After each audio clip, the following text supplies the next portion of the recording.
Real-side dreams can indeed be peculiar. Peculiar, that is, to the little personal self, whereas the real self, the real you, knows exactly what is going on, and finds nothing untoward, mysterious, or strange about whatever it views. It simply regards all with indifference, the disinterested view, much like the sun shining. Whatever it bears witness to, it adds nothing to what it sees. It simply is in a state of being and seeing. The extent to which we are connected to our real selves at any given time will dictate how much information we can glean through our real-side experiences and demonstrations provided by the real universal guides. But even should we be very well connected with our awareness indeed, the little self is still along for the ride, and it will raise a questioning hand, scratch its frustrated head, and pull faces of incomprehension. For the process continues. We become more and more aware until we eventually are no longer the effects of our unawareness. Sometimes in our dreams, the connection to the real awareness is strong, and we instantaneously grasp the message or demonstration being provided. Or, on occasion, we are more so leaning toward our personal self, and are unable to grasp much of what is happening at the time. But all is not lost, for on awakening, we can connect in then with our awareness, and in floods the impressions, the specifics, of what the real side dream was conveying, and it will be known to us. We fluctuate between real awareness and the personal self, and every nuance between, until we eventually supersede the lower levels and corresponding vehicles, and no longer then need we be carrying around the burden and bothersome personal self. Sometimes it can take an entire day to fathom out what a dream was relaying, or I can sometimes grasp the demonstration immediately. Sometimes after I sit with it a while, and sometimes I just play it over in my imagination all day, at work as an example, until I'm satisfied I've teased all I am able from the dream's contents. I suppose it depends to what extent I allow myself to connect with my awareness. Some days the degree to which one can, or how effortlessly and quickly this connection is achieved, is a little random too. Other factors would play a part. How much mind and emotion we activate, depending on what the day brings. Ideally, we should, yes, simply be and see. Let everything be the experience it is, as it is intended, and add nothing to it by way of mental consideration or emotional enhancing. But realistically, this isn't always possible or easy, and it takes time to practice and be used to being in the state of awareness more so than being in the personal self. At least for me, anyway. But perseverance is the key, and gradually you will find, with focus and intent, it becomes gradually easier.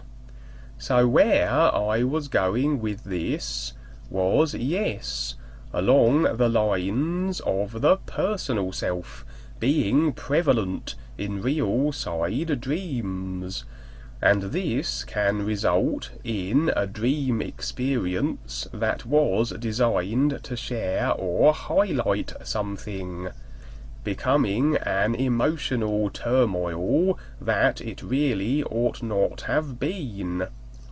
As the experiences keep rolling in, the guides certainly put us through all manner of encounters, scenes, and situations as we earn our awareness.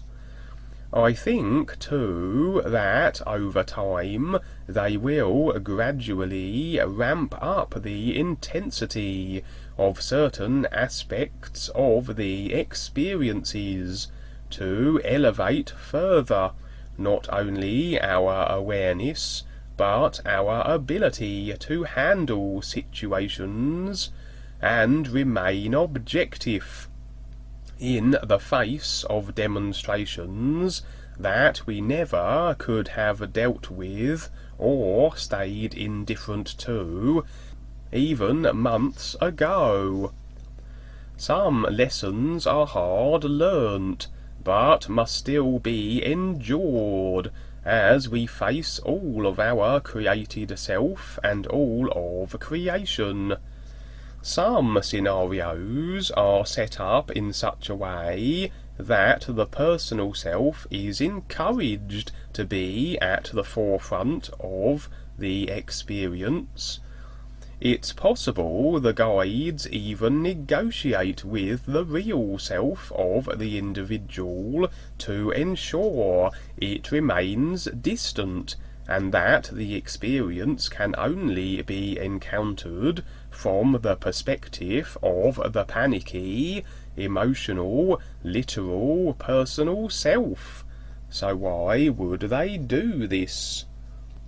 Some dreams can't be experienced for what they are intended, for if the recipient of them is connected to the real awareness, then the real awareness will understand and deal with anything efficiently and with no fuss. Dream experiences in which the demonstration of whatever is trying to be conveyed can only be experienced if the little self is fully at the helm, and will so act in the limited way it undoubtedly will, and this will result in the dream unfolding as the guides intended.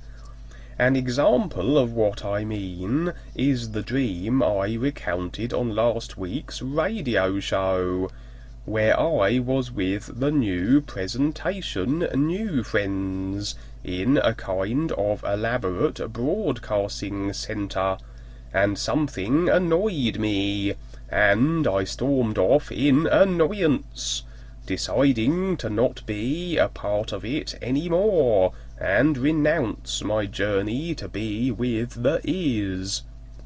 What happened then was reptilians came and seized me, and dragged me to the astral, and, as I explained, the whole purpose of the dream was to demonstrate that, yes, we are more vulnerable to attack by the dark forces, If we turn away from the is, disconnect from our awareness, and no longer have the guides at our sides effectively.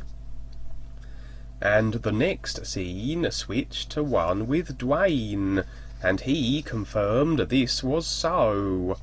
So, in this case, during this dream, I was fully focused with my personal self, or I would not have reacted so petulantly to whatever it was that irritated me. Had I been in a state of awareness connection, I would not have reacted thus.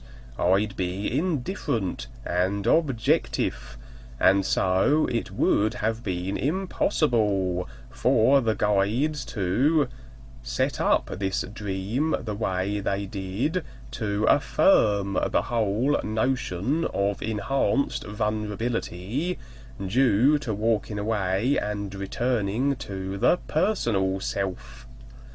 So this is a clear example of how, on occasion, if the focus is more in the personal self during our dream experiences, we can react in such a way that we wish we hadn't. But then it seems the guides will take the opportunity to activate dreams of the type just described, if they perceive us to be in this less than aware state. Or rather than waiting for that perfect unaware night, they may well negotiate with the real self to ensure it is so. I'm sure what we experience prior to bedtime has a bearing on the awareness, or the extent to which we connect to it. If we are singing the New You song, this will ensure the connection, but it can be made less powerful if we have been emotionally stressed that day. I find, too, that watching television before bed is never a good thing. The subliminals and emotional stimulation of the entertainment can have us in a less than aware state. In fact, the best thing to do before bed is not only sing the New You song, but read some of Dwayne's books. As I read the new books before bed, the humming, buzzy noise that I associate with the sound light reality becomes far more prominent, and I go to sleep enveloped in that, and with the New You song also. It is a powerful, connecting to real awareness combination. The sound of the true reality is always with us. You just tune into it. I find it to be a gentle humming sound, and it's a good thing to focus on as much as one is able, and especially if practicing states of awareness. The in-between state I often refer to, the state between wakefulness and sleep, where the emotions and thoughts are placed aside, this state is enhanced further with the focus on this humming sound of the true light reality. So here's an interesting experience along the same lines as my being seized by reptilians.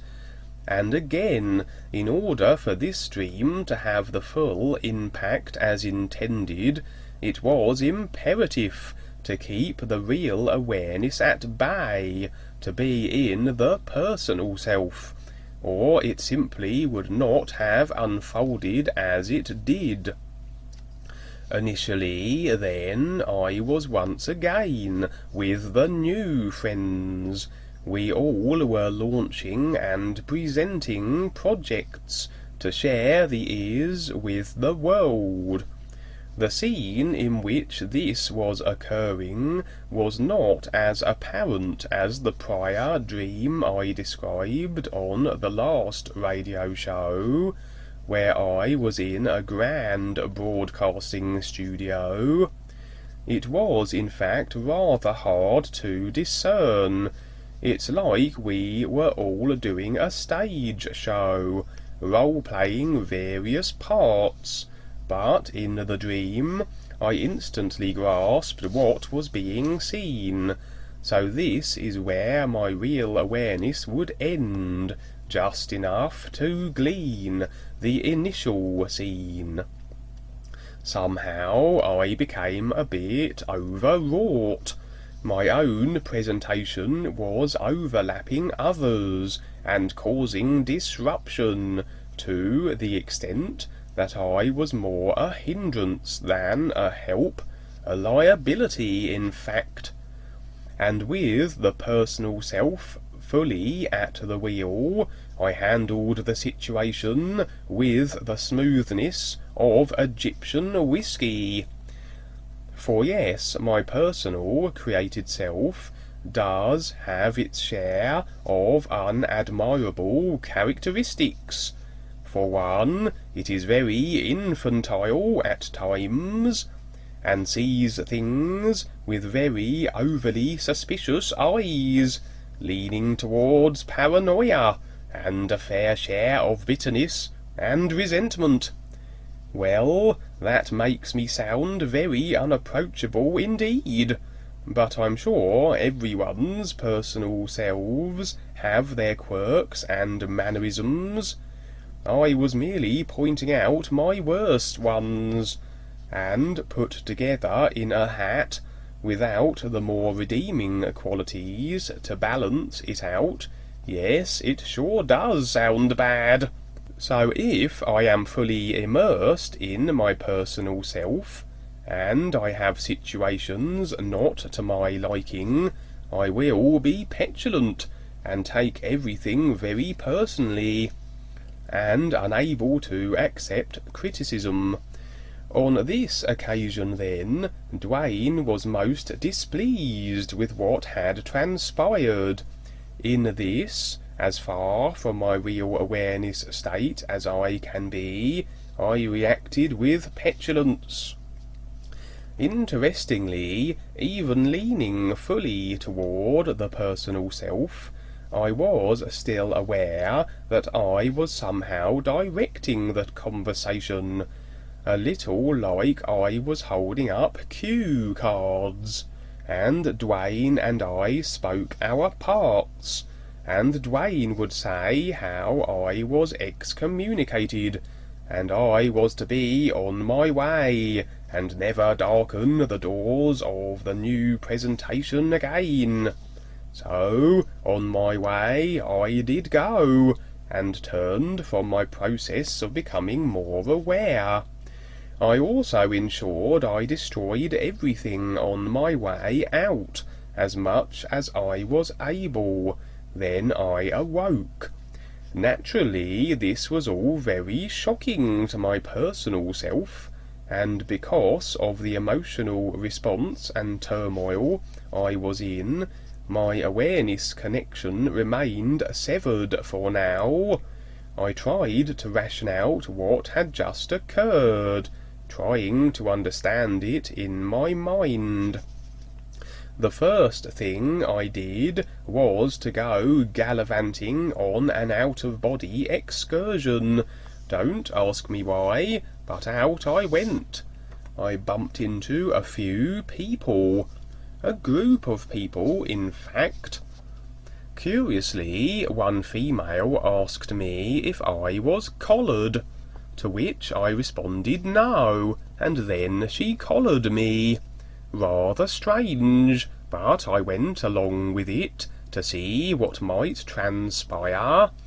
She led me to some mysterious green glowing doors that were on the ground, and proclaimed them to lead to great secrets, but the way was hazardous. Always up for an adventure, I proceeded with her, and we opened the doors and went downward into corridors of gleaming green brilliance. It was kind of a maze. Then a brightly glowing individual, shining with golden brilliance, materialized and led the way. I began to follow him with my female associate. Then I popped back in my body. Still a bit all over the place, I at least was getting a handle on my emotions. I requested some information about what had occurred this night, and went back to sleep. Back on the real side, I was in my place of work, and Rebazar Tars entered and began conversing with me. I didn't hear what he said, as I wasn't enough connected with my real awareness to fathom his words. But then I would awake and find impressions filtered through from the real side to my personal self. My initial contention was the dream had been exactly as displayed. I'd messed up, Dwayne was annoyed, and I was ousted. But that was evidently the literal interpretation. The second possibility, as I sat with my new impressions, that were beyond the limitations of the literal, were that maybe it was a set-up by the dark forces. Yes, quite possibly, for as we know, the dark forces will do anything necessary to divert and distract us from the ears, through attacks, misdirection, and obfuscation. They are capable of creating holograms and clones, so can certainly masquerade fake guides and Dwaynes around for the purposes of misleading us. Have they become then so sophisticated on the real side that not only can they set up situations that if our attention is seized by them, we can become tap-lined through agreement, but that they can wheel out cloned or holographic Dwaynes and incorporate them into entire sets with new friends that also may be forgeries, just to cause turmoil, and have us believe that we have been excommunicated from the new presentation. This was along the right tracks, I felt, but there was another possibility.